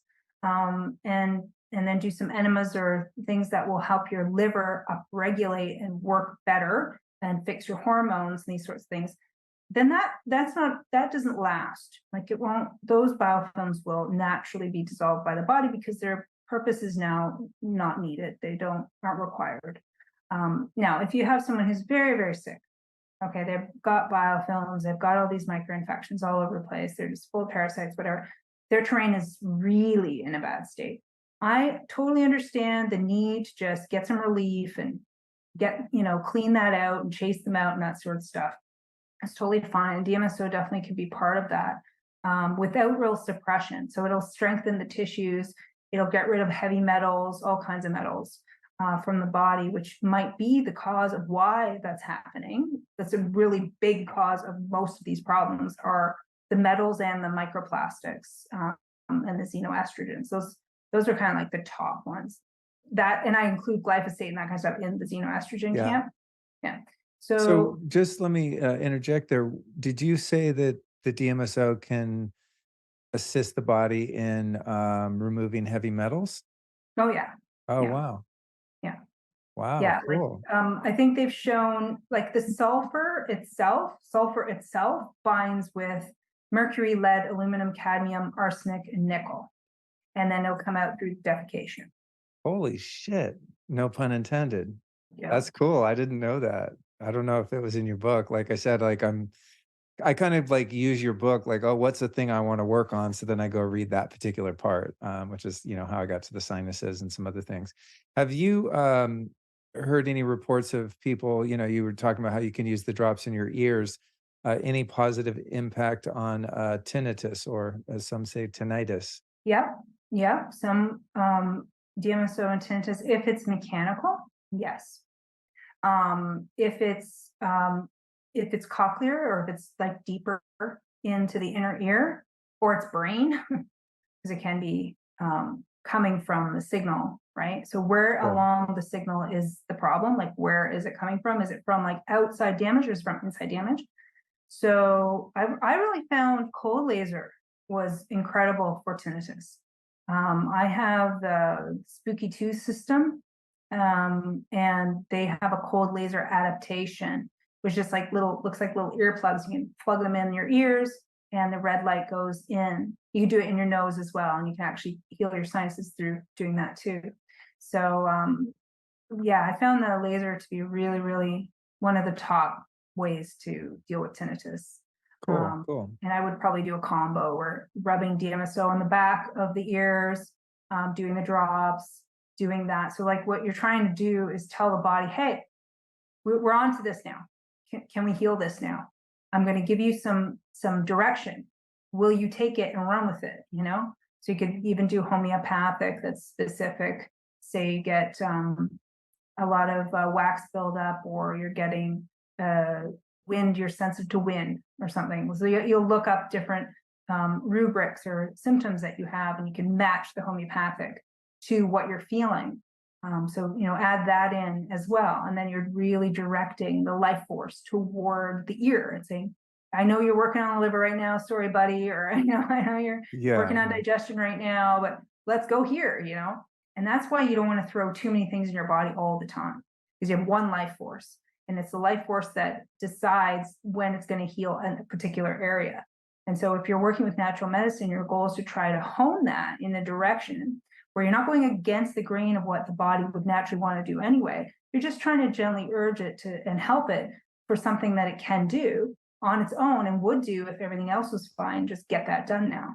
So it's like prioritizing or reorganizing the priorities of the body. So you don't want to go, okay, now do liver, okay, now do that, now do this, right? You want to try to figure out what organ system you're working on and focus on it. Then you get a lot of success. That's great advice for me, and I'm assuming a number of people listening, because I go so hard with this stuff. I think sometimes I'm probably counterproductive because I just, I learn so much from people like you. So I'm like, oh, cool. All right, starting today, I'm going full DMSO and working on my sinuses or whatever. And then the next day I learn something else and it's for the liver or whatever. And I just kind of, do a shotgun approach rather than a sniper approach. So I think that's good advice. I'm going to definitely take note of that. Well, man, I think as far as the DMSO stuff goes, we've covered a lot here. There's a couple more things I want to talk about with you. And again, I'll remind people the show notes for everything we're talking about are located at lukestory.com/DMSO. And we'll put a link to your store and, the products that you have and stuff like that, because I think it's a lot easier if I would use DMSO much more effectively and frequently if I just had some formula that were already made. Because the likelihood of me reading the book and going, okay, let me measure the amount of milliliters I'm just not going to do it. I'm just too lazy or busy or whatever, maybe a combination of both. So I like that. And we're going to put that in there. Something else that you mentioned earlier in regard to the dog's fleas is the application of urine. And many years ago, man, this is probably 20 years ago or so, I got this book. I think it was called Nature's Own Medicine, I think. And it was Nature's about Perfect urine Medicine. autotherapy. What did Nature's Perfect Medicine? Is that what it's called? Martha Christie's book, yeah. Okay, yeah. And so I was like, hey, I'm into this stuff. I try everything. And I was pretty sick at that point. So I started kind of microdosing my own urine.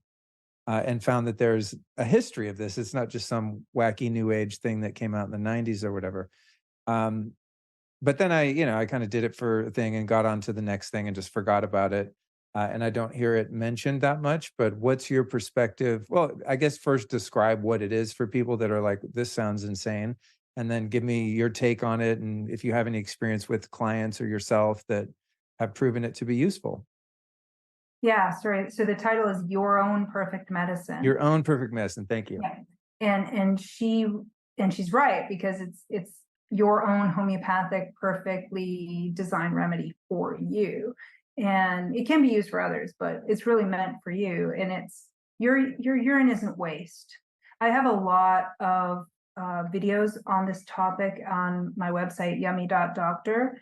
Oh, And cool. people are curious about it. I've been doing urine therapy for a long time. And Really? oh yeah, Cool. it's anti-aging. It gets rid of wrinkles. You can put it in every orifice. You can do enemas. You can put it in your eyes. You can drink it. You can put it in your ears. You can, if you want to snort some more stuff, just some urine Ah, snorting. Oh So my it's God. actually, it gives you a real high. The urine snorting, Really? oh yeah, way better than Wow. the other stuff. I know what I'm putting in my neti pot tomorrow. Well, I Yep. think the misconception I think people have about it, because anytime I've mentioned this, I've talked about it on the show before. People are like, "Ew, gross, germs." It's like people think urine is like liquid feces. Like they don't understand um, that it's sterile, right? It's not. I mean, I think maybe the smell of like a dried urine, if you walk by an alley and you smell urine, that ammonia smell, Yeah. people associate it with that, but subjectively, in my experience, it wasn't really a big deal other than just mentally because of the programming and conditioning and thinking that it's a waste product and that it's full of, germs or something like that. So, what's what's the historical relevance of it and maybe explain to people why it's not as gross as it sounds? Oh, it's ancient. It goes way, it's one of the first remedies ever. It's as old as the hills. So I mean, yeah, it's actually back when they used to believe it was the key to immortality. That if you imbibed if you looped and you continued to imbibe your full day's urine, you would reach immortality. So it's an elixir of youth. It's an elixir of healing for the body. It's structured water. You structure it by your own cistern, and it even says in the Bible to drink from your own cistern, and that this is a gift from God, that you are able to have remedy inside of yourself. And so if you get stung by a bee, for example, within 20 seconds of your bite or sting, you will have the antidote in your urine. Say you have an anaphylactic reaction to something, you will have the antidote within 20 seconds inside your urine. And you can drink some of that immediately and you can apply it topically and you will alleviate your system, your symptoms. Whoa. Yeah. So the sting will go away. You won't have any sort of swelling. I've tested this lots of times and it works every single time. So it's That's very powerful. And like, say you cooked a steak, right? Beautiful. So good. It was a great steak. Oh, yeah. But then somebody took the steak and threw it in the alley and it rotted there for like, I don't know, a week. You'd probably walk by that and you go, ew, that's gross. Ew, that's gross. Ew, that's gross. So it's the same idea. Like, old pee is gross. I get it. Yeah. Okay. Sometimes, but say you took that steak and then you fermented it. You fermented it and it began to like become its own, medicine, even more concentrated. You wouldn't be like, ooh, ooh, ooh. You'd be like, oh, that's interesting. What do I eat that for? What kind of beef is this now? Right? It wasn't thrown in the alley. It was, so you can do this with aged urine. You can take your urine. I have urine that's 5 years old right now, and really. it's my emergency urine. It's almost black. It's incredible. Um, Whoa. it's stem cells. It's basically full on stem cells. That's what I'm growing in my own house, in my lab, my stem cells from my own urine because they contain it. And that's why it's an elixir of youth, because you're giving back your own stem cells to differentiate into things that your body is calling for. So I know there's an ick factor. And hey, when Yeah. I first started, I had to get over the ick factor too. It's just normal. We're programmed, okay? I think that the thing is we have to separate ourselves out from the reaction. And I teach about developing the second attention, where you're your own witness of yourself. It's not judgy. You're not judging. You're just watching. You're like, oh, that's interesting. Amanda's reacting. Oh, I wonder why she's, like this. So you're the neutral observer. So just observe how you feel, rather than go through the whole reaction. It's like, oh yes, I see my conditioning. Yeah, I see that I was told it was waste. I see that I was told it was I was told it's Satan drinks its own, whatever, was told by my pastor. So whatever the story is, that's the story. But that's not true. It's just you're reacting to what you thought you knew. That's it. And then, like anything you've come across that you never knew before, you go through these doorways. You learn that it's safer, it's okay, it wasn't what you thought, it was okay to be wrong, it's okay to make mistakes because that's how we grow. It was okay, I was lied to, it wasn't my fault, fine, okay, but now I'm going to take charge of my own health and I'm going to learn about this, and I'm not going to just react and throw it away because of my ego, because you're missing out on something really profound. So you can wash your hair with it. People have regrown their hair. You can get rid of gray hair if you use it on a daily basis. Your gray hair pretty much disappears for the most part in a lot Wow. of people. So especially if you're really healthy, like if you're really healthy and all you got is the gray hair issue, that's just sopped up pretty quick.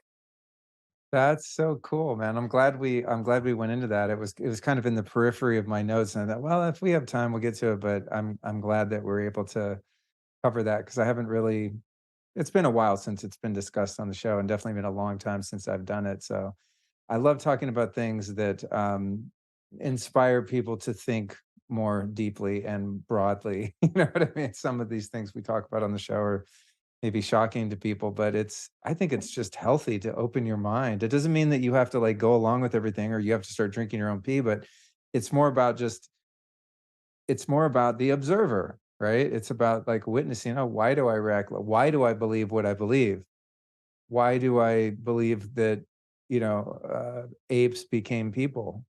Is there any actually evidence of that? Or the dinosaurs or the moon landing, all these things that we're led to believe, whether, in the medical sphere or not. It's just like when you start questioning things and you come up against your reactions, I think it's really healthy to see where your boundaries are with your belief systems and your attachments to those beliefs. It's a great just intellectual, spiritual exercise.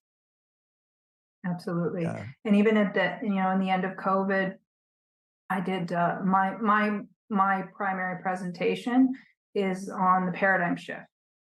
So a scientific paradigm shift is what we're in the middle of. And with these with the shift, what has to happen? So we've been operating in like normal science. Normal science is the general accepted paradigm. So we can actually do the work. So we can work on what we think is true and accumulate data and see if we can get to technologies or get to answers or solutions, right? And then after a while, you get too many just no, that doesn't hold water, that doesn't hold water, that doesn't hold, they build up. And that's the beginning of the shift where we now have to configure and look at the original baseline belief systems of the original science that we formed our base from, that we created the normal science out of, and go back to the basics again and say, okay, we assumed these things to be true so we could work with normal science, but unfortunately these are changed now, and now we have to reinvestigate what we thought was true. And that's why we're looking at germ theory now. That's why we're looking at all the things we thought about medicine as a whole, the way the body has been identified and characterized. All of those things are now under scrutiny because we're finding way too many elephants in the room. And also, we're not progressing to a place of homeostasis. We're actually getting worse, more chronic illness, more the higher death rate, all of these problems. So the whole point of science is ultimately to know, but also to solve problems, right? And we're making more problems. So we better go back to the blueprint and see where we went wrong. And it's exciting that we're doing it, but that means you have to question what you think you've known your whole life. And for some, I know for some, they will take the lie to their grave. I know that that's how it happens. It's always a gradual process. The younger generations are more open-minded. They are able to hold some multiple theories at the same time in their heads, this sort of thing. So, it's with the generational changeover that all these things happen. And so our goal now is to really be in charge of that and make sure that the next generation is learning how to critically think and do proper science and question authority, because they've gotten it into such a rigmarole with the schools that you're really just trying to achieve brown nosing rather than your own individuation in the halls of science, right? You can't get grants or tenure or contracts if you are being different. And that's a real shame because we're losing true diversity of thought in this manner. And that means communism, which is based on equality, which is a lie. There is no such thing as equality. I don't know why people are banging on about it. They haven't even thought through what is equality. What does that actually mean? Well, it means if someone's a high achiever, that's now you're not equal to the low achiever. So now you have to have a baseline of low achieving and bring that higher person down to the low, so you see this in schools, right? Where they're just getting like gold stars all over the place by achieving nothing, and they're getting rewards where it's not warranted.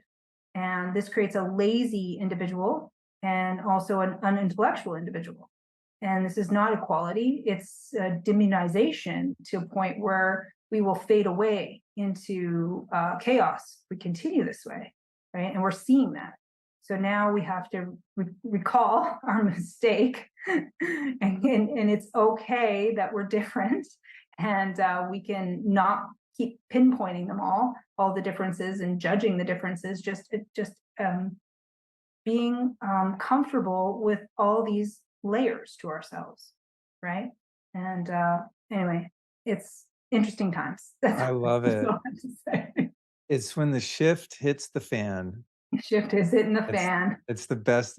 I always think, I don't even know who this famous quote is from. It was the best of times, it was the worst of times. It's like, it's so true right now, right? Because it's just such Isn't a it shit Hemingway show. or And something? Hemingway, the sun also yeah, rises. maybe that's it. Yeah. I quote it all the time and never give credit, so I better learn one of these days. But it's just crazy. The world is absolutely insane. Yet at the same time, I talk to people like you that make sense, right? And have solutions and are moving people towards solutions. And then my faith is restored, and then I keep moving forward. And then I open up Telegram tomorrow and I go, oh my God, we're screwed, and then here I am back again in another inspiring conversation. And so it goes, but I do think overall what you speak of, just sanity, right? And critical thinking and intuition and alignment with nature.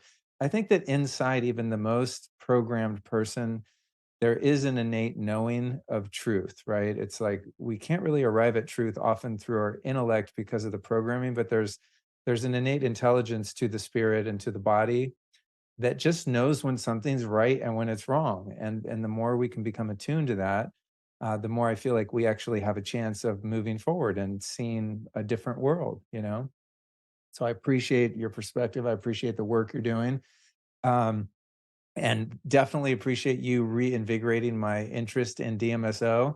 And I am committed to integrating this more into my practice, other than just like rubbing it on my back when my back hurts or something. So I'm super excited to start to actually educate myself further on that topic. And in closing, I got one more question for you. Who have been 3 teachers or teachings that have influenced your life or your work that you'd like to share with us? Wow. Well, I've had unique circumstances in my life where teachers just show up at my door and kind of move in. um, so there are, a few major ones. One teacher taught me about addictions that I didn't think I had, or collections, as we call it. So I would have I love bags, handbags. I just like really cool purses and bags and things, vessels. I like all sorts of vessels. I think they're practical, and I like the design aspect, right? Okay, so I had a huge collection. Not that I could ever use these all in one life. Well, I had used them at least a couple times, this sort of thing, but I was collecting them. And she helped me see my own patterns, that really was a type of addiction. It's not the type of addiction that's going to hurt you per se, but it's still in that realm where we do this. We are trying to fill voids inside of us, whether it's subtle or overt. We're trying to find some sort of soothing inside. And I was doing it in just subtle ways, different ways. But I hadn't recognized that in my own self. And it really helped me to let go of the material, letting go of material items and learning about how cause and effect works and how abundance works. So that was that was huge for me to learn that I can manifest abundance with my energy, my thoughts, with where I'm at, that I don't need to cling to anything. And the more I cling, actually, the more I lose, and the more I become a hungry ghost where nothing ever satisfies and nothing ever fills. And that when you let go, when you release and open into the void, that's when it can be filled again, right? So it's like emptying your cup over and over again, so it can be filled and filled and filled and filled. And that's why you can never really just know. You can't say, I know. I always say, I don't know. I don't know. I don't know anything. I don't know anything. I want to be empty and be filled, empty and be filled. And then that's how, ironically, you know. um, so that was from Samantha. That was from her. She taught me many other things. That was big. And then I had a gentleman.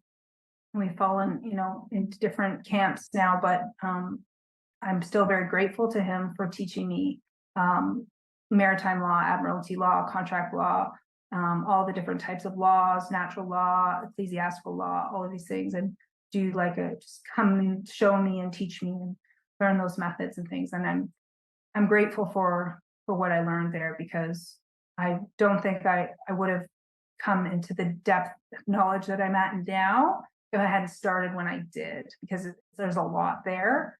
And so I feel like grounded in some of it. And you have to be really brave and courageous when you're going at these big things of society, where you're challenging governments and challenging banks and all these institutions and things. So I feel really strong now in that, because of that layup, that setup. So whatever our karma was, it went how it was supposed to. There's quite a few. It's hard to pick the next one. I have a Tibetan teacher, and then Hiro Ratan Manek is in there too. I'll probably say my Tibetan teacher, he taught me a humbleness, just because you're smart, or just because you or have skills, be humble. Like, you don't need to show off. You don't need to have all the attention. You don't need that. You have God's attention, and that's it. That's enough. And to feel satisfied with where you're at, no matter what it looks like on the outside, and to be a loving, giving person.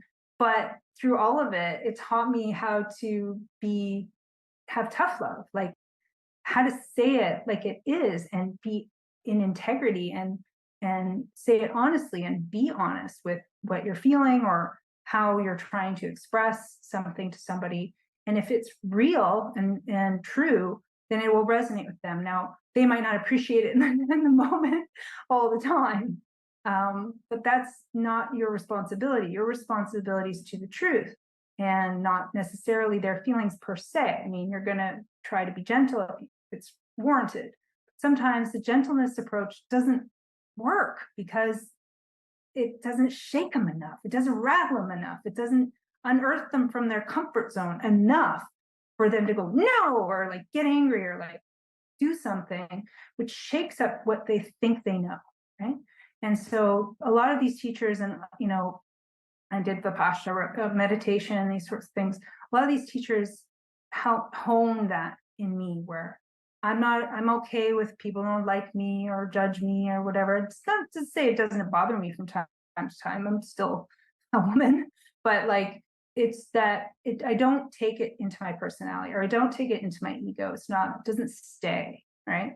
It's just something you transmute. And I really like the Ho'oponopono approach. Like, I'm sorry, like doing the tapping. I'm sorry, please forgive me. I love you. I forgive you, like this sort of process where you're going over and you're tapping your body, and you're releasing anything you might have picked up that you're holding inside of you. That's kind of micro traumas, really. And just release. I'm sorry, I forgive you. What's the other one? There's 4. I love you. Thank you. Thank you. That's one. I love you. Thank you. Yeah. Putting yourself into gratitude states, right? And these types of methods. So I'd say like those are 3 really big, important teachers for me that, highlighted that. And just goes to show you, the world will be your teacher, and the world will be your parent. The world will show you, and you don't have to feel like you missed out, like, oh, I missed out on this experience, that experience. It can come in the most incredible ways, and you can't even imagine it. That's why you want to let go. You want to let go, let God thing, right? When I let go, I surrender constantly. Yeah. And I surrender my will to the divine. I surrender my will to the divine, because I don't want that responsibility. That's ridiculous. That's not my job. My job is to be clear, to be clean and clear and pure. and to allow, right? In that way. And then I'm safe and I'm protected naturally. So everyone's like, safety, safety, safety, all the rhetoric, safety, safety, we're going to keep you safe, safety, safety, safety. It's such a joke. It's just a reflection of the fact that people, they don't feel safe inside themselves because they are disconnected, right? And so they're clinging to the parent, the false safety, this idea that they have to be safe inside their little homes and then everything's going to be okay somehow. And then you're not living. That's not life. Everyone's going to die. I'm sorry. It's just, but death is just a transformation and there's nothing to fear, right? It's just change like anything else. And so the more comfortable you are with all flowing with that change, the more incredible and enriched your life is. And also the more incredible your death experiences too, because you get what's happening. You understand it. This isn't the end of anything. I think a lot of people, they don't have that spiritual barometer. So they cling, like I was clinging to my purses, they cling to all the things because that's their identity, right? And they're trying to understand their identity. And so they get warped ideas of what is identity. and then you get into identity politics, which is also insane because of the same problem. This is disconnection and this clinging and this fear, right? And so that all of those lessons help me become me now, where it's not that I don't get scared or don't have to, you allow it to go through. You don't claim, you don't say, I'm now an afraid person, or now I'm an unsafe person, or whatever that feeling is. You're like, oh, that's a feeling. Like I teach my daughter, their emotions, their energy in motion. It's just keep it moving, keep it moving, keep it moving. Don't stay stuck in that. Keep it flowing, shake it off, move your body, do what you gotta do, go ground, go outside, get some sun, breathe, get some music going, tone, dance, like get that energy unstuck in you.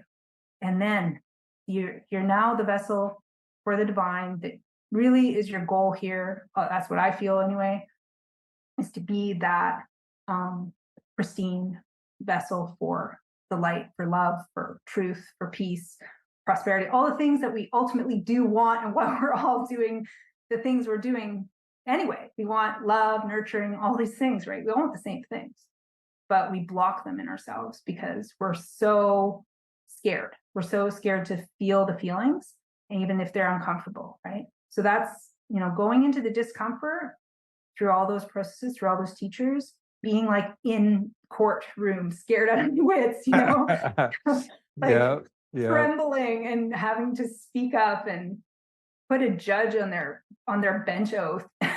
Like, yeah, that's crazy, right? But I had to do it because I had to know the limits. I had to know what's the worst case scenario for me in this now. Okay, it's a contempt of court. Okay, all right. Okay, I get it. I get that. And really play with this reality. And now I feel seasoned in it. So I hope people can take away the idea that everyone's path is different. I'm not in anybody's body. I can't speak for anybody else. All I got is me, right?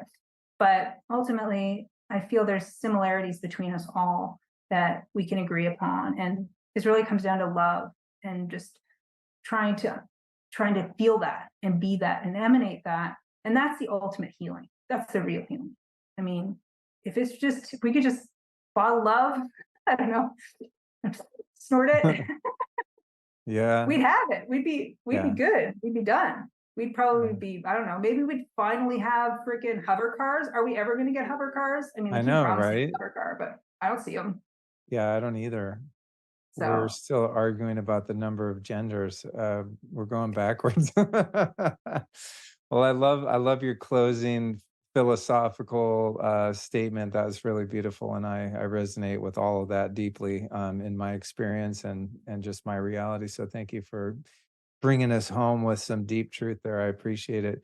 Anywhere other than things we've talked about, you want to send people to websites, social media, or anything before we check out? I've got Telegram, Healthy Dose of Truth. I'm thinking about starting a podcast in the same name because sometimes I just want to talk, Yeah, just I get the know the video out of the feeling. way. Yeah, like someone else I know. And I think yummy.doctor is probably like the central hub because you can get to all my other websites from, like, you can literally click on any video, scroll down, and all the social media is just right there for you. That's probably the Cool. easiest place to go. Yeah. Okay. Awesome. Yeah. Well, thank you so much. I'm glad we finally got to connect after all these years of kind of being in the periphery of social circles and whatnot. I love the work you're doing in the world and love the info you dropped here on the lifestylist. So thanks for joining us. Thank you.